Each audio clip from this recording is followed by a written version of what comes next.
For sure. We can't go around bitching about, people running in these swing seats and swing states. And, my God, we've got to put up a presidential candidate in 28 who can win swing states, or we are on the path to being the party, the permanent minority. Maybe even expand the map. Expand how about the map. that? Try to get into a couple other states. I mean, Barack Obama won Indiana. It's like, okay, we should at least try. Thought.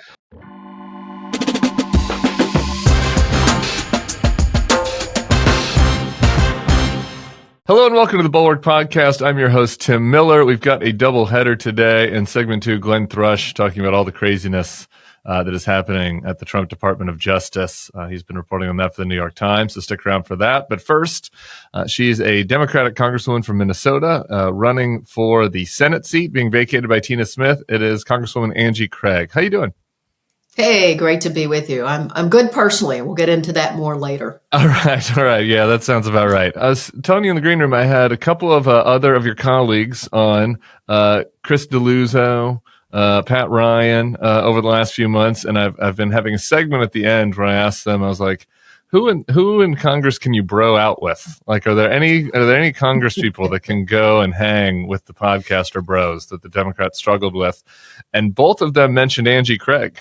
And I was like, okay, well, I guess we got to get Angie Craig on the pod and kind of see how things go. I don't know why you think that is. Are you guys in a fantasy football league together or something? Or are you? No, we're in a. You guys picking on each other? I love those guys. Chris D'Aluzzo is a terrific colleague. Pat Ryan and I, we collude together all the time about how you win in the Democratic Party in tough swing seats. So we hang out all the time and we have a good time. All right, let's do it. For people who aren't familiar with you, can we just get a little first date, kind of rapid fire of your backstory?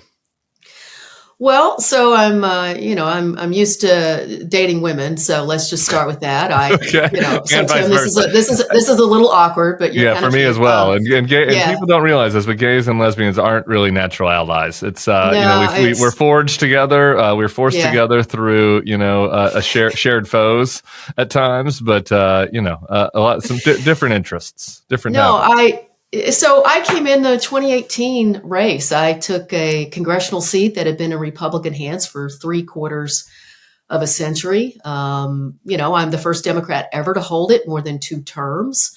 Republicans have spent millions, tens of millions of dollars trying to take me out, and I just keep winning by more. Pat Ryan and I were the two most outperforming in the country in the last House election. My wife Cheryl and I, we've been married almost 20 years now, which is crazy.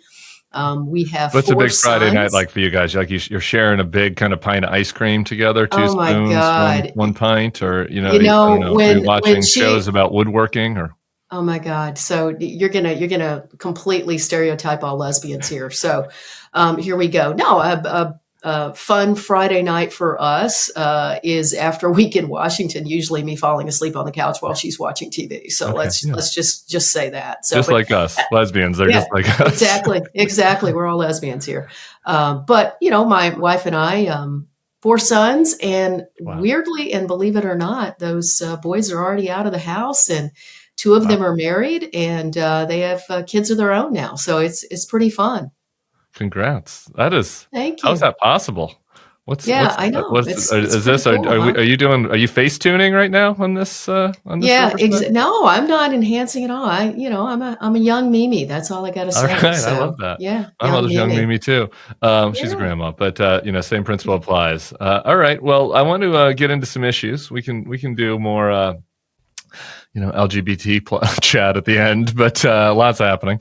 We got a shutdown fight coming up here in the next week. And I am uncharacteristically kind of torn on this. I think there's a lot of strident views on what the right thing to do is, but I do think the Dems are kind of in a tough situation, in part because I don't know that the Trump administration cares that much if the government shuts down. And so there's not, when there's an asymmetry, like when it's the inverse, Democrats actually care about government services going to folks. So it's a real threat for the government, for Republicans to shut it down. So I'm wondering how you think that the Dems should navigate this, and what you'd like to see out of Speaker Jeffries and Leader Schumer. Well, I've said a number of times now, don't be a cheap date. Don't give in this time. Don't cave. Care more about democracy than decorum over in the Senate. I mean, we can't stop them in the House, but we can in the Senate. And they've got the White House, they've got the House, they've got the Senate. And at this moment in time where they just passed the big ugly bill to take healthcare away from Americans, in Minnesota, where I'm running for the U.S. Senate, by the way, this election cycle, we're starting to get our bills in for the on MNsure. It's called the ACA is called MNsure here, and Yeah. the costs are going up fourfold, and people are starting to freak the hell out. And if we as Democrats aren't going to stand up and fight for all these costs going up for our constituents, then I think we're going to continue to be called weak sauce. And so, I get the concern about, what's going to happen and who's going to get blamed. But this president is out of control. He's, certainly not complying with the rule of law already. And I think this one, we've got to take to the mat, not for politics, but on behalf of our constituents. And so that's what we're going to do here. And I hope the Senate, again, doesn't decide to be a cheap date. When it comes to those Obamacare subsidies that you mentioned as kind of the focal point, and I'm encouraged at least by the fact that the Democrats, that the party has sort of dialed in on something that they're asking for, right? That people can understand and that can be messaged to folks. There's another side of the coin that's like, what if Republicans take you up on it? And is it not maybe better for people to feel the consequences of the Republican Trump policies as you head into next year? What do you say to that argument?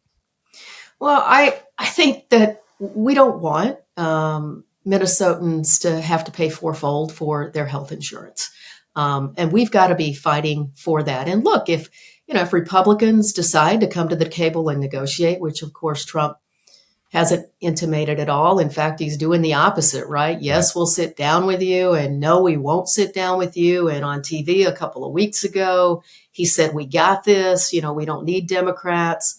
We get to take credit for saving health care for Americans again. And we get to turn around, and talk about the fact that Republicans keep raising your health care costs. I think we have to be smart about how we talk about this. $1 trillion in Medicaid cuts. It's going to trigger Medicare cuts as part of the big, beautiful bill, the ACA tax credits. No matter what happens with the ACA tax credits, healthcare costs are going up everywhere because if you really understand healthcare, and I think we can't get too geeky about it, the bottom line is Republicans are raising your healthcare cost. And why is that? Hospitals are already adjusting to what's happening. Minnesota Mayo Clinic is already shutting clinics in response to the big, beautiful bill. Employers are already starting to shift cost share to their employees. Healthcare costs are going up. And we won't even have to try to make the case because people are literally getting their premiums and their deductibles for next year in the mail this fall. And it's happening. We won't have to defend it because it's happening, and it's because of Republicans. There's some among the base, the Democratic base, there's a little bit of frustration with Democratic leadership that you hear. There's like not fighting hard enough. You made this point a little bit. How do you feel about like Speaker Jeffries and what the leadership in the House has been doing over the last 9 months? Well, look, you saw the House stay completely united in the first continuing resolution. We all voted no, except, I think my good friend Jared Golden. Jared's Jared. Yeah. But the rest of us stayed united. We've wanted to fight from the start. And when you look at what the Trump administration is doing, again, I head up the Ag Committee for House Democrats. I spend a lot of time on family farms. The tariffs are absolutely destroying Minnesota farmers right now. We're talking about, farm bankruptcies are up 95%. Half their markets have disappeared for soybeans already. The leadership does need to show fight. And the truth is, we don't have to make the case to family farmers or folks who are in all of these sectors right now, costs are going up everywhere for people. People feel it. It's, just reminding them why it's happening and who's in charge while it's happening. The Senate's a little bit different animal. I think, as I said before, the Senate needs to care a little more about democracy than decorum right now. And, the truth is, and, I don't go around my swing congressional district saying, vote for me because I'll defend democracy. What I say is I'm going to, take on the affordability crisis. I'm going to be a Democrat who helps to keep our community safe. And I don't think Washington is great either. So let's change it. So we have to win elections. If we want to protect democracy, there's only one thing left to do, and that's win elections, take back the House, accelerate our path to taking back the U.S. Senate, and put a little check and damn balance on this administration. It feels like shrooms are really in these days. Hearing a lot about shrooms from the tech guys in California here about microdosing. That's something that's something you're reading trend stories about. But I'm eating a lot of the fancy mushrooms. I was never really a mushroom man growing up, but now I'm into all kinds of the artisanal mushrooms. The MAHA mushrooms, if you will. And in addition to that, our sponsor of this show is offering a mushroom beverage that helps with the brain fog in the afternoon and keeps away those afternoon caffeine jitters. That sponsor is Mudwater. Mudwater is a coffee alternative made with cacao, chai, turmeric, and functional mushrooms like lion's mane and reishi. I've gone full lib when I'm advertising for something that has lion's mane and reishi in it. All right. It's a full transition at this point. You get energy and focus without the wired feeling or midday slump. And if you're more of a matcha person, their matcha starter kit is a total game changer. It's smooth, earthy, and gives you the right amount of lift without bitter aftertaste or weird additives that a lot of matchas sneak in. So, are you ready to make the switch to cleaner energy? Head to mudwater.com and grab your starter kit today. Right now, our listeners get an exclusive deal. Up to 43% off your entire order plus free shipping and a free rechargeable frother when you use code THEBulwark. That's right, up to 43% off with code THEBulwark at mudwtr.com. After your purchase, they'll ask you how you found them. Please support our show and let them know we sent you. Mudwater, it's delicious. Go get it. I want to get to kind of what the Democratic Party should do here in a minute, but you mentioned that you're the ranking member on the Ag Committee, and I want to talk about some of the ag policies because I don't get a ton of excuse on this podcast to talk about ag policies. I guess I should do better about getting farmers on the show, but it's pretty real, and obviously this is an important constituency for Trump. And what you're seeing, you mentioned the soybean situation because of the trade war with China, and soybean farmers are in really bad shape. The price of commodities are down, but the costs are up on stuff that we import, whether it's fertilizer, seeds, things such as that. Are you're out there in the district and now in the state running for Senate. Are people starting to blame Trump? And this happened the first time around, and Trump ended up bailing out the farmers, right? And so I wonder, what the level of consternation is that you're feeling in rural America, because that's been pretty strong territory for the Republicans for a bit now. It's been incredibly strong territory for them, and this is a huge opening and opportunity if we play it right. I've been saying from day one that the tariffs are going to absolutely destroy farm country, from the committee hearing room to every press interview that I've done. And remember, I probably shouldn't be ranking member. I was, I think, number 12 in seniority on the Ag Committee, but I came back from my last election and I said, I'm fed up with the status quo in the House, and we got to have a little disruption, and people need to get out of line if they think they can do a better job leading. But, that's the thing. I'm going around the state right now at the beginning of the second Trump term. Farmers were saying, well, we hope it's all bluster. The word bluster kept coming to me over and over and over again. And it's like, okay, I hope you're right. He does bluster. That's true. He blusters, right? But, I kept saying to farmers, well, I hope you're right. Yeah. And now what I'm saying, because they are very upset. And I think as Democrats, we need to think about how we respond to farmers and to people who, supported Trump, but we want them back. We rub their face in the dirt and just rub it in. Right, we do. Here's what I do. Point at him and laugh. We do. We go around saying, well, you did this. Do you think that's going to bring them back to Democrats or the Democratic Party? No, it just pisses them off. And they're Feels like, good, though. well, it does feel good, but does it feel good to lose? Because at the end of the day, I don't like losing. Oh my God. And we can't stop them if we lose. So here's what I do, Tim. I say, I know this isn't what you voted for. That completely disarms them. And then we spend 20 minutes talking about how bad it is for them and how bad the Trump administration has been for them and how much they wish their Republican members of Congress would stand up for them and try to stop it. Take back your Article 1 powers, stop the tariffs. But if you say, oh my God, you guys were really wrong, I mean, what does that do? You don't even get to another sentence of a conversation, and that's how we do. That sounds good. Yeah. I'm with you. I want to let my better angels flourish. I do wonder when you're having these conversations, and not maybe people aren't going to say this to your face, but it's kind of there's the idea of revealed preferences. We see what people actually care about. Do you think that Democrats can break through on things such as farm policy, ag policy, or is rural America really mostly upset at the Democrats over culture stuff, and they will deal with continued economic pain because they're upset that Snow White isn't white or whatever, that there's trans girls playing the lacrosse team, or I guess field hockey would be. Well, Tim, what I will say is, I outperformed the most in my own congressional district, in the towns and townships, in the rural areas. And I'm a lesbian mother of 4. Okay. So, yes, there are some people there who maybe get caught up in the culture stuff. But as Democrats, we got to realize if we can turn 7 to 10% of them, Kamala and Tim, they won my district by 5 points. I won it by 14 points in a really bad election year.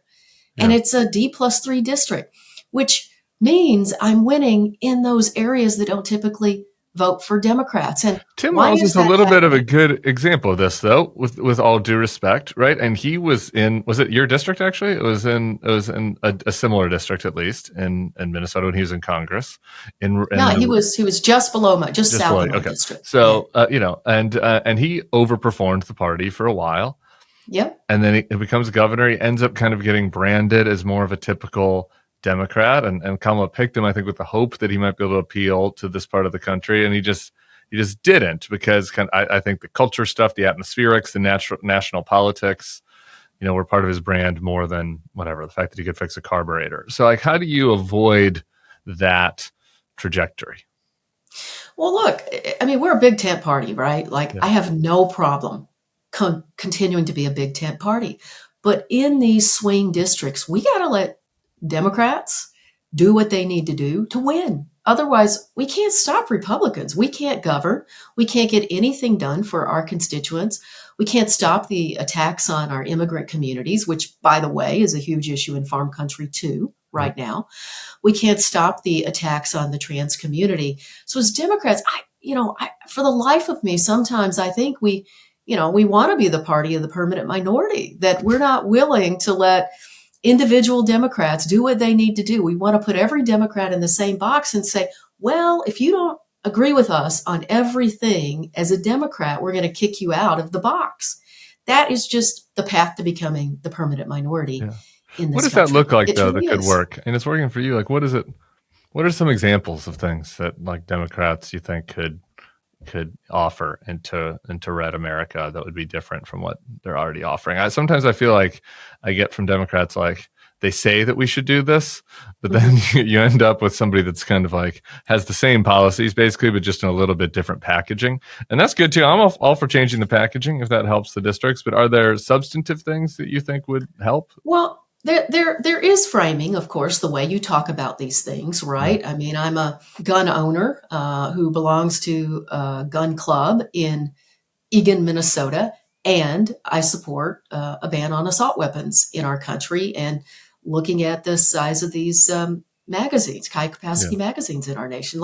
There is framing, but there's also what you're focused on in an election, right? In an election where Democrats are kind of all over the place, and frankly, the Biden administration was running around saying, reelect me because, the economy's great and don't you love Bidenomics? I'm in my own district saying, what the hell? People can't afford hamburger meat right now to make spaghetti for a family of 4. We have an affordability crisis. How do we lower cost? How do we put more money in people's pockets?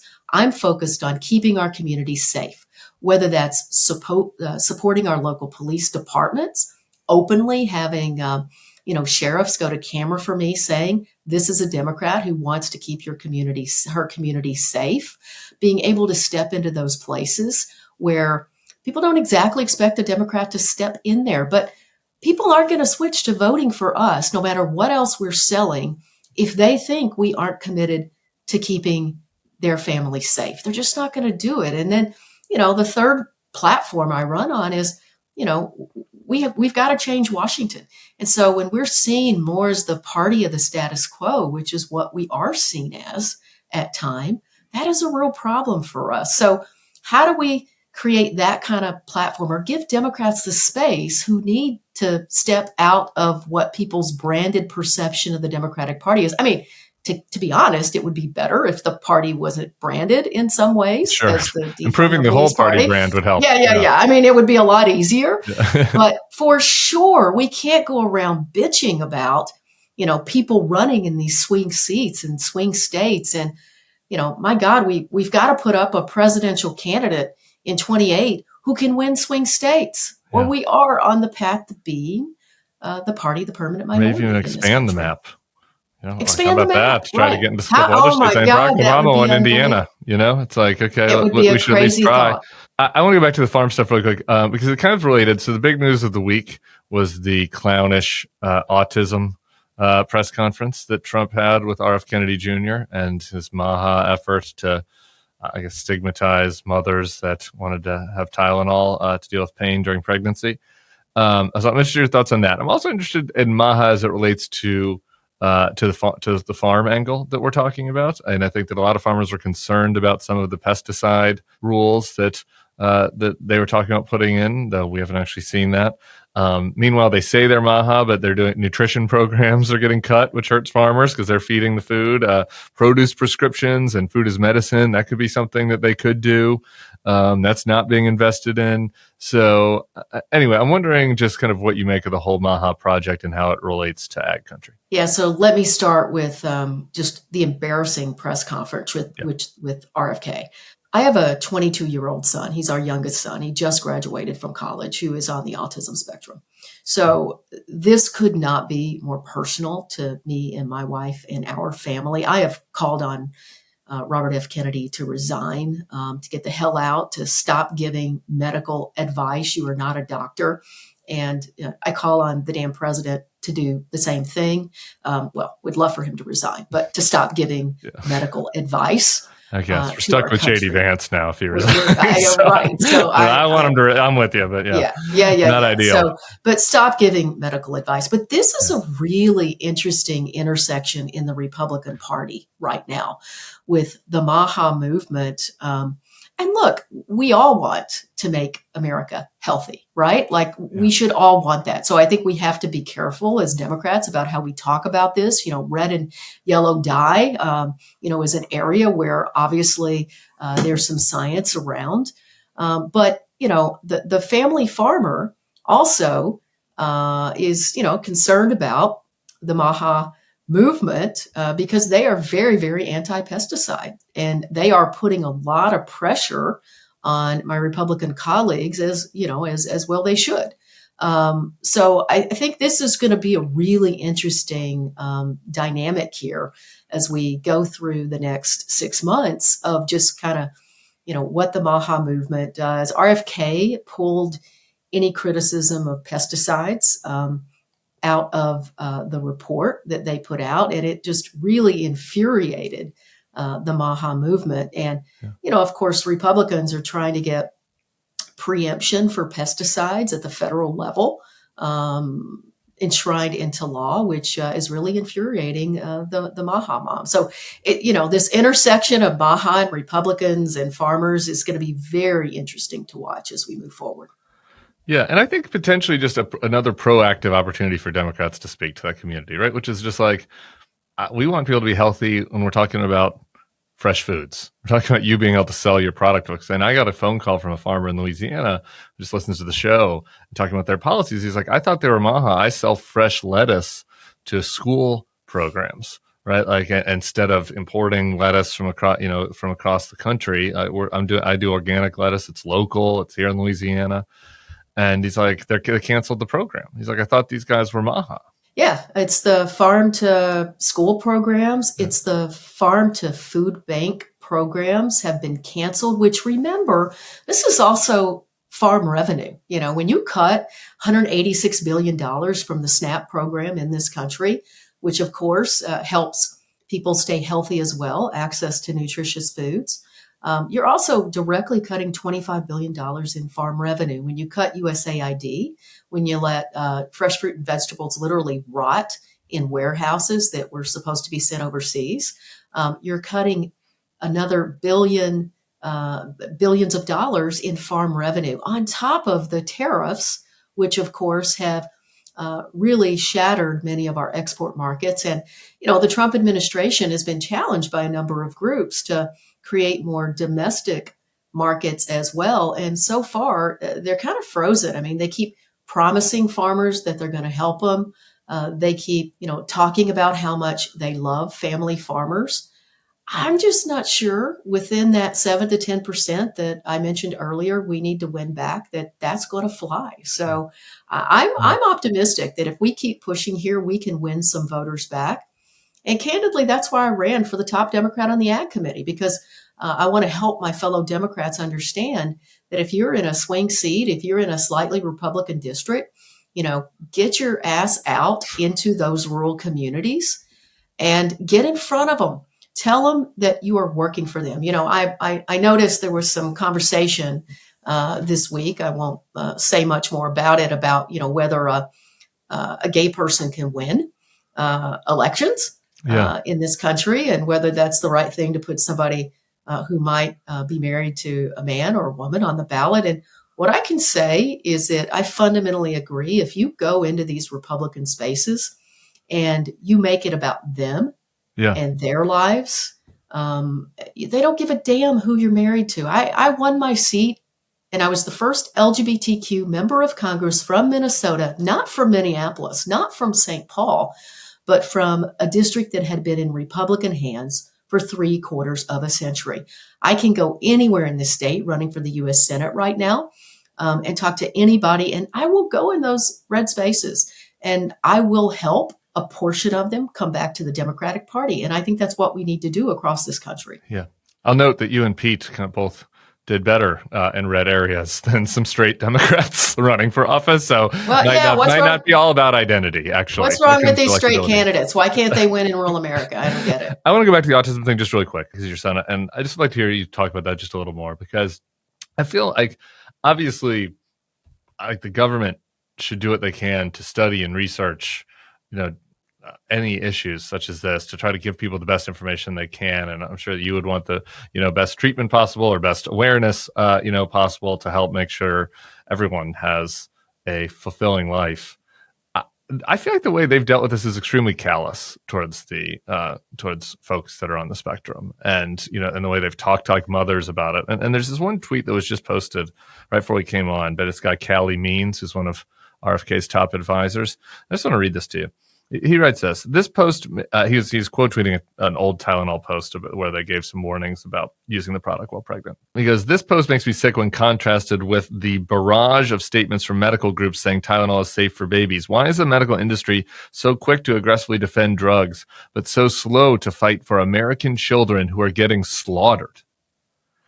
Slaughtered? Like, what is that? What is he talking about? Like even if their framing was true and Tylenol was in some way related to folks being on the spectrum, like, people live fulfilling lives with autism on the autism spectrum. Like talking about it like that, like they're being slaughtered, is just so callous to me. Well, it's callous. It's disgusting. RFK had a quote sort of at the beginning of his tenure too, that said something to the effect of, that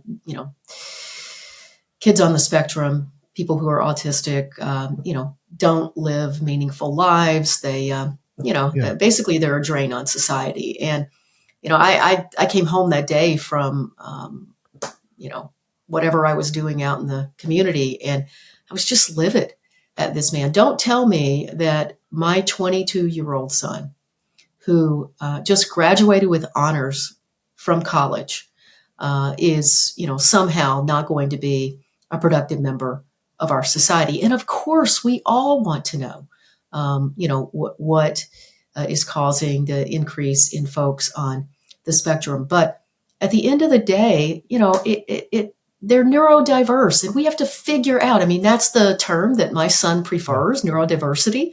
We have to figure out how we help them have meaningful lives.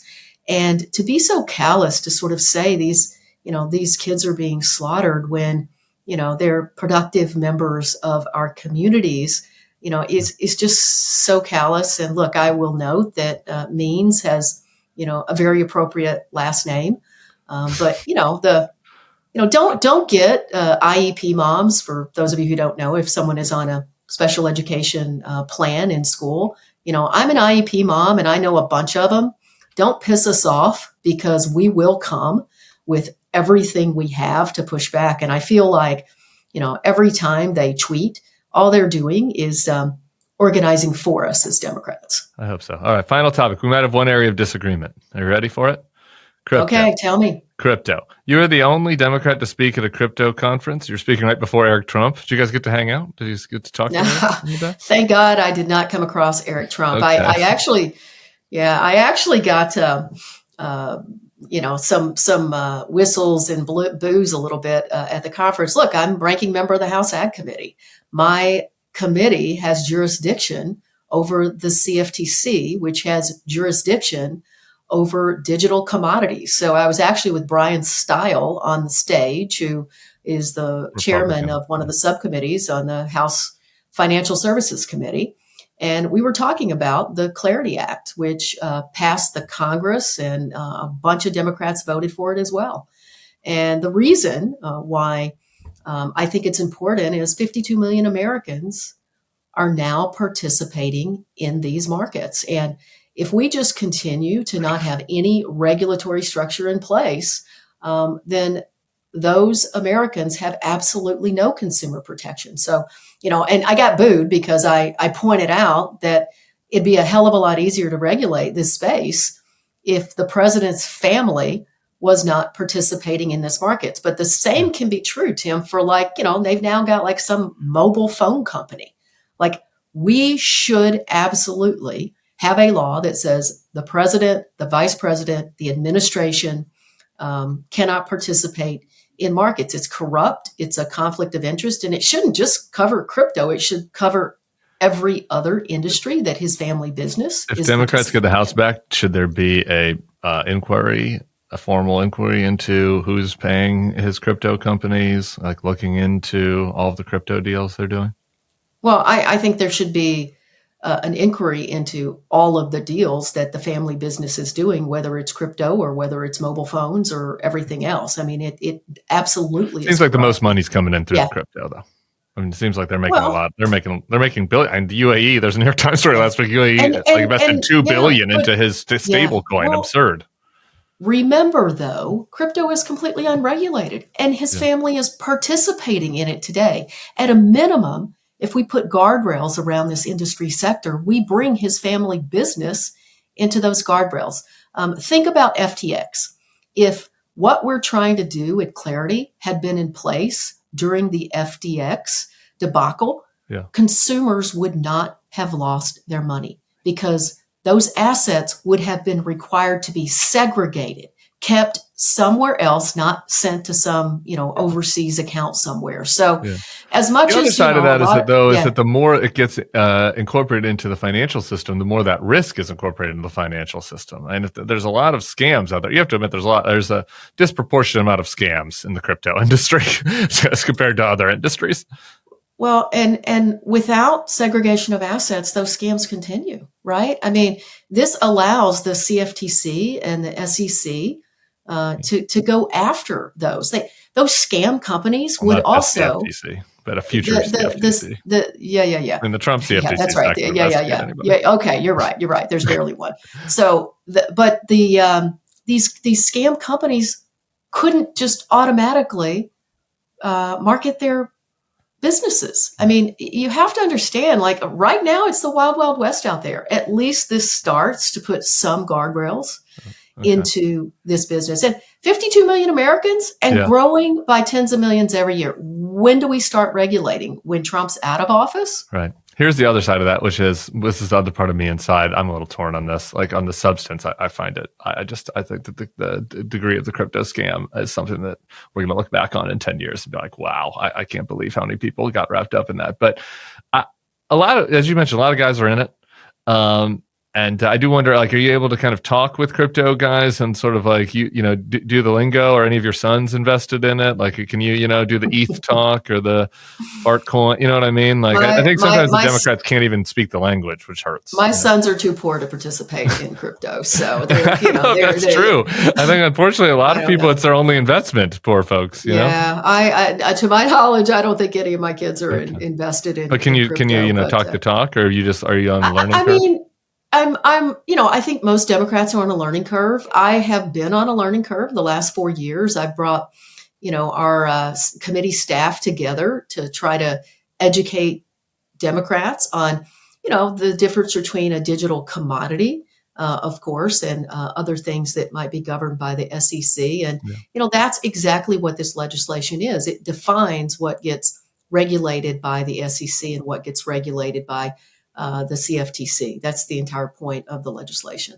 All right. I went over. I got to let you go. Congresswoman Angie Craig, I really appreciate all the time. Good luck in the Senate race. Let's stay in touch. All right. All right. Hey, and AngieCraig.com if anyone wants to go and visit. Thanks, you go. That's good candidate skills. That's what I taught my candidates to do too back in the day when I was on that side of the aisle. All right. Thanks so much to Angie Craig.